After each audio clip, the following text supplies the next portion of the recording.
Ladies and gentlemen, we're here with Discussions of Truth, Citizen Media News. We're here with Nittoli. How you doing, Nick? I'm good, man. I'm glad to be here.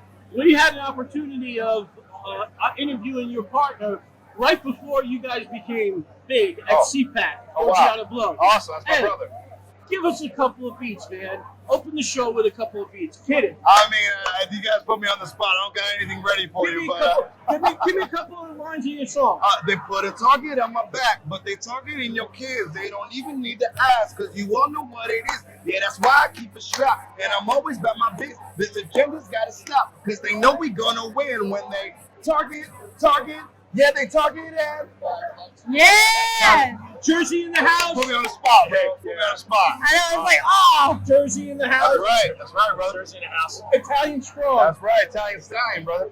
Ian Shaw Jay here for Discussions of Truth. I have the wonderful candidates with me. We have a musician with us, a singer, vocalist, Nick Nittoli, joining us by way of New Jersey from Hollywood, California. Yes, sir. Nick, dude, what's happening with your song? Yeah, man. So we got together in Florida. It was actually the first time I met Patriotic Blow or Jimmy Levy or Stony Dupro in person. We had been rapping online for a while, and we heard about the Target thing. We knew that we had to come together and do something and kind of put our spin on it. And we got in the studio, and the next thing you know, by the grace of God, we go #1 in the world, #1 on Billboard. The song goes crazy viral, millions and millions of views all over the internet. And yeah, man, we're all just vessels through God, so we're just very blessed.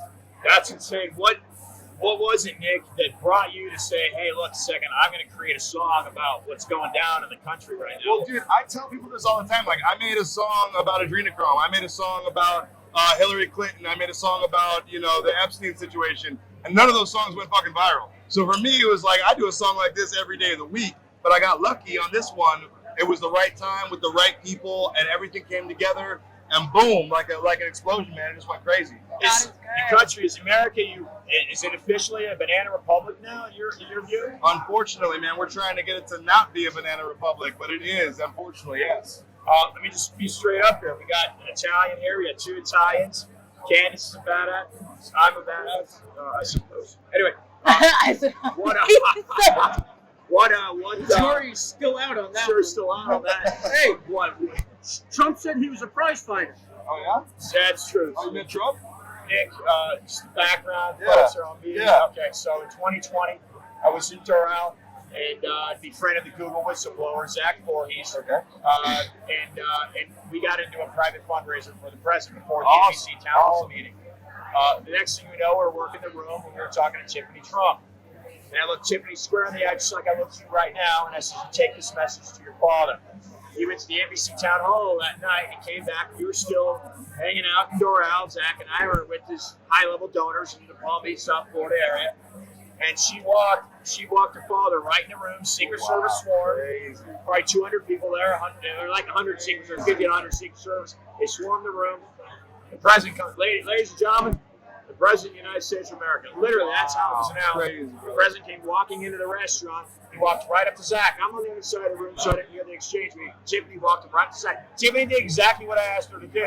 So you're obviously making a difference. We're all making a difference. And he walked right up to Tiffany. Tiffany walked right up to Zach, and he thanked Zach, called him American hero. Then he pivots, Nick. He pivots to the other side of the room where I'm standing, and he points at me. And he walks right up to me and he says, hey, who's this guy? He looks like a prize winner. Who's this guy? I can see it, can't you? Who's this guy? Who's this guy? So Nick, I reach my hand out to shake his hand. Next thing you know, Secret Service, he doesn't shake hands. So Did you shake it very strongly? Yeah, very There's strong. so yeah. Hey, Yeah. is your hand bigger than his hand? He's listed as 6'3", and he just had his height It's not the taken. size that matters, man. It's the patriotism. I thought it was about the same size, but I don't recall. And I've also been able to shake another four. I thought they were about the same size. Okay, it's about the same size. Roger, to answer your question. Okay, so what's next for you, man? Your music's been heard now around the world. Your voice, you're getting calls, you're getting tweets, whatever you're getting, you're getting contacts from everywhere. Yeah. Did you meet Chris Guy, by the way? Oh, I did. Yeah, cool guy. All right, cool. Cool dude. What's next for you, Nick? Yeah, I mean, just like I said, I was making a song a day about whatever's going on, like the latest topic, whatever fake news story they're trying to promote. I try to meet them on the other side with a song. So I'm continuously dropping new material. I just dropped a new song the other day called Trumpin'. I got another one coming out with my boy Chandler Crump called Band. Yeah, I know Chandler, yeah. That's my boy. And yeah, man, I'm just making music, and by the grace of God, if it happens like that again, that's great. If not, man, I'm still gonna be here making patriotic music. So yeah, and you still got a lot of momentum going behind that one song. I mean, that was the #1 on iTunes, and what else? And Billboard. And Billboard number Billboard one. number How long one. to stay #1? Enough to get the Billboard plaque for rap digital sales. So that's on the way to my house right now too. I'm excited. Woo! Sam, you got merchandise on your website? I do. Yeah, you guys can check me out everywhere. It's at Nick Nittoli, NickNittoli. I'm on Instagram, Twitter, YouTube, you name it, I'm on there. Truth Social. Anthony Sutton, you familiar with that name? Yes. Anthony Sutton. Yeah. Tell us about Anthony Sutton. The name sounds familiar. I'm not. Okay, former Stanford Hoover fellow, wrote books exposing the flaw behind the federal reserve. Let me ask you this question, and we're going to answer comments over to Candace. Nick, what is the deep state? We had 4 years of Trump talking about deep state fake news. What is the deep state? What is that? Look, man, I'm a conspiracy theorist at heart. So for me, I've been talking Illuminati, 9/11 was an inside job, Freemasons, CFR, Council on Foreign Relations, all this stuff. It boils up to one big pot. And all of a sudden, the mainstream media started calling it the deep state. I'm like, okay, cool. Whatever these soccer moms are okay with, you know what I mean? Because I'm going to the rogue stuff. I'm finding like the deep information. But it sounds like they've taken all that and made it like appropriate for the soccer moms, and they're calling it the deep state. I'm like, okay, cool, it's the deep state. I just think it's people with money, people with power who want to see with less of both. Okay, all right. I'll send you some information on Anthony Sutton. So when we talk next, Yeah, I'm familiar with the name. I'm not so familiar with what he's done. Jay Dyer talks about him a lot on I know Jay. InfoWars. I know Jay. Yeah. He talks about Anthony Sutton quite a bit on InfoWars. Candace, what's on your mind? So would you say the deep state is kind of like an infiltration of these government agencies? Like, do you ever think at any point in time they were ever designed for anything good, or do you think there's always been that agenda? I mean, I don't think that people with a lot of money and a lot of power want to see us with either one of those two things. So for me, at the end of the day, whether it's the deep state, Illuminati, Freemasons, whatever you want to call them, they're people with money and power that want to take the same thing from you. Right. So no matter what you want to call them, the deep state has been kind of looked at as more of a, in the Senate type situation. And they're like behind closed doors having to do with elections. But for me, I'm like, what goes behind that? Yeah. Who owns them? Yeah. You know what I mean? And so, look up the families, Rockefellers, look up, the DuPonts, look up all these families. The Rothschilds, exactly, that own the world. That's who's behind it all, man. Yeah. Okay, so who was our guest, Roger? It was Chris Guy. It was Chris Guy, and we asked Chris about Pepe Orsini. You know who Pepe Orsini is? Yeah. Okay, so Roger, you want to make a comment about Pepe Orsini? He's Italian. He's Italian. Yes, he is Italian. How about Lorenzo Medici? Have you heard of Lorenzo Medici? Sounds familiar, but I don't know by heart. No. All right, so we can get some other stuff, but let's keep it a little more basic here. Let me ask you, what is a line when you think about when you sing your song? What is the one line in your song that you want people to walk away with? Is there any one line or word or phrase in your song that you want people to resonate with? They're targeting your kids. When that went viral for me, I was like, wow, my job is not done, but a big portion of it has been completed because I got soccer moms walking around, driving in their car, playing it with their kids. Right. It's a blessing, man. And me and Candace off screen just talked, I want to say 20 minutes about human trafficking, child trafficking, adrenochrome, what they're doing, bringing, fentanyl and kids into our country. It's like, it's a really big topic that I feel like that we should all be tackling and trying to stop. So if my song could do that, by the grace of God, man, I'm blessed. Let me ask you another question. Candace, I know you got something on your mind. My question for you, Nick, is this. You right now, you're from Jersey, so Jersey, yeah. you're obviously pretty strong. What exit? I don't know what exit. Garfield, New Jersey, Bergen County. Bergen? Oh, really? Yeah. Okay. I'm familiar with North Bergen. Yeah. All right. Okay. And Westchester, but yeah. Anyway, so the question I have for you, Nick, is this: you now live in California, Hollywood. I'm in the shit, bro. dude. How do you? How you get? How do I do it? How do you do it out there? How do you do it? Being around that much. My life is. Do you wear that hat? I do, and I get a lot of flack for it. Yeah. A lot of flack for it. Trump 2024 on the back. But at the end of the day, man, like nobody's gonna tell me Nobody's gonna tell me what I can and cannot wear and where I can wear it. And for me, I kind of want the drama. I want people to actually come up and say something to You want me. the attention. Yeah, especially because I can enlighten them. It's an opportunity for me to kind of, push through the message of Christ and push through the message of Donald Trump. So it's a blessing for me. Have you made attempts to contact Gavin Newsom and share your opinions, Gavin? No. No. I haven't done my due diligence on that one. I hate Gavin Newsom, man. Wow. Are you finding that there's people out there in Hollywood and California that don't have the strength, don't have the foundation to support? They don't feel like they have the support to speak out and voice their opinion? That would perhaps We got a silent majority, but like Candace was saying earlier, that silent majority is starting to realize that they can't be that silent and that they need to speak up. And so I think that my music is a vessel for them to, go boycott Target or boycott CMT. A lot of my songs are themed in a way where I'm trying to get people to act. And I just hope and pray that they do. Candace, what's on your mind here? TMZ is garbage. Yeah. Oh man, and it's so sad. So I actually really, I think it's really inspirational that you, as a man, really do feel offended about the targeting of our children. I mean, I'm sure it does resonate with every, man. I would hope, right? That you know what. You putting these types of things out there, like, why do you have to put bathing suits for little kids to tuck away their private parts? And I was somebody attempted to abduct me when I was a child. Wow. So, and I got away, and my parents didn't believe me. Nobody believed me, but I got away. I know what happened. So for me, I always think what if I didn't get away, and what if that situation turned into that guy is my new father and. It's fucking me in the ass, whatever the situation was. Excuse you. For me, I feel like the music that I'm doing, the message that I'm doing is for every little boy or little girl that wasn't that lucky that day. Right. You feel me? Nick, So I believe you. I appreciate that. No, I do too, appreciate because that, that kind of Believe thing. in him or Because this I situation, appreciate that, because brother. you tied this to the memory and to the thought. So when you wrote this song, you literally wrote it from a place like, wow, that could have been such a bad situation. Amen.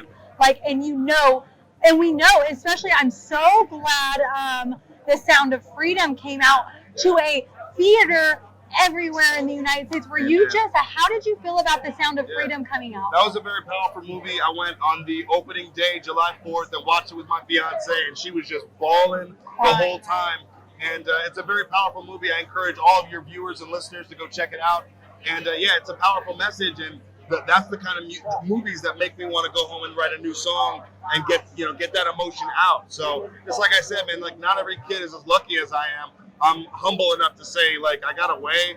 Who knows what my life could have been like? And there's a million kids, billions of kids that are in that position right now that weren't that lucky that day. Yes. I'm doing it for them. That's so horrible. This is such a passionate topic to me. Totally. As we were discussing off camera, how intense and just how deep these things go. So I really think it's awesome that this Patriot movement, how does it come into being about our kids? Well, our kids are our future, right? So if we don't recognize that they're targeting our kids, they're not targeting us. We know better. Right. We grew up different, right? Amen. Our America was different. Yep. So we could have never imagined that. Our America was your parents kicked you out of the house, and what they tell you in Jersey, come home when? When you got some money. In your life. Come on. No. Yeah. What did our parents Come tell home you? when the lights go dim. When Yeah, the street totally. lights come on. Yeah, totally. That's why you got to stay out longer in the summertime, and you were always out in the summertime, no matter how hot it was, because you got to stay out later. And what else did we do? We drank from the garden hose. Yeah. Yes, I Yeah. missed that. We were all Maybe on our that's why bikes. we're all on the same frequency. That might be something in the water, bro. I know, honestly, that's it was could be. the It hose could be. water, That's bro. the There hose we go. water. It was the hose Yeah. water that saved us. Nick, we're going to wind down here. I thank you for your time. Thank you for having me, man. Yeah, look, I've got an event in Oregon. They've titled this. I've got cattle ranchers that have approached me. Literally, the title of their event is Take Back Oregon. I'll send you information on that. Yeah, please do. One of the speakers at the event is a guy named Leo Zaki. Are you familiar with that name? No. Leo lives in LA, Okay. and he's a very conservative guy. He's running for governor, which Dope. will be in a few years. Dope. Happy to make That that would be so connection nice. for you. Yeah, please do. Nick, keep up the good work. Keep fighting the songs. It's an honor to meet you, sir. Likewise. And Candace, you have anything else to say? No, I just appreciate you being here. I absolutely love that song. I adored it. I shared it everywhere, Thanks so downloaded much. it. You know what I mean? And I buy my songs individually. Like right. I You have to. purchase them outright, so that way, you know, you're not just part of a subscription and you get like a percentage. Like Yeah. I buy every one of my songs. That's where my appreciate money that. goes. Well, here's a question for you as Yeah. a musician. She brings up a very good point. When we were kids, you had to go to the store, Tower CDs, Records, and yep. buy a whole album. Yeah. And you got 15, 16 songs. Yeah. Right? Now, like she says, you're buying one song at a time. How does that affect you as a musician? Financially is how it's affected me.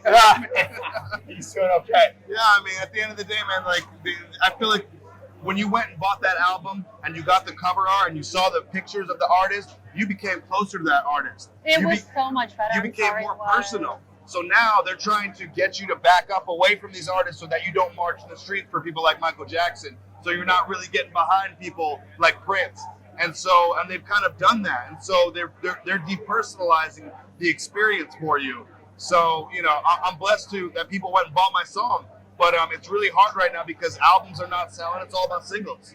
So it's crazy. It's a crazy new world, bro. You know, I'm a big Weird Al fan. Oh, me Right? too. Me You too. remember growing up, you bought all his album and you heard all those whack songs. Yeah. Some of them are my favorites. I would never have heard them. Yeah. But now he's actually switched and he's only putting out songs Singles, now, yeah. you know. Yeah. And his last album was the biggest he ever had. You know, Which one was that? the one that had word crimes in it, and, Oh, okay. and the one with conspiracy. We were listening to White and Nerdy on the way here. People were like, because I'm just too white and nerdy. Because I'm just too white and nerdy. I'm like, I love Weird Al, man. That's awesome. What's your favorite song of yours? Of mine? Other than the Trump. Yeah, so we can like tell people to go check it out and they can buy. Yeah. Go support this So artist. yeah, so I met Mickey Babbitt in where was it? Tennessee, and she told me her story. I already knew her daughter's story, but she was kind of telling me from a personal point of view. And I said, listen, when I get back to Los Angeles, you got a song coming for me. I'm gonna call it Ashley Babbitt, and I'll put your name in the song. And she was like, all right, you know, whatever. And so I went right back to LA and I did that song called Ashley Babbitt. We're gonna shoot the music video for it tonight with Mickey Babbitt in it, and it's a real personal song for me. I know it's a personal song for her, so right now that's probably my favorite. Oh, All I right, can't so wait. close us out with a couple of lines. I can't say that one. It's so new, I don't have the lyrics down for it. Give us a line.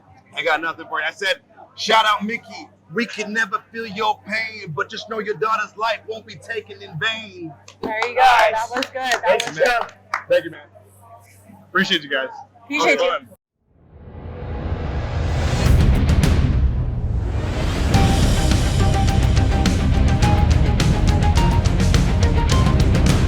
Citizen.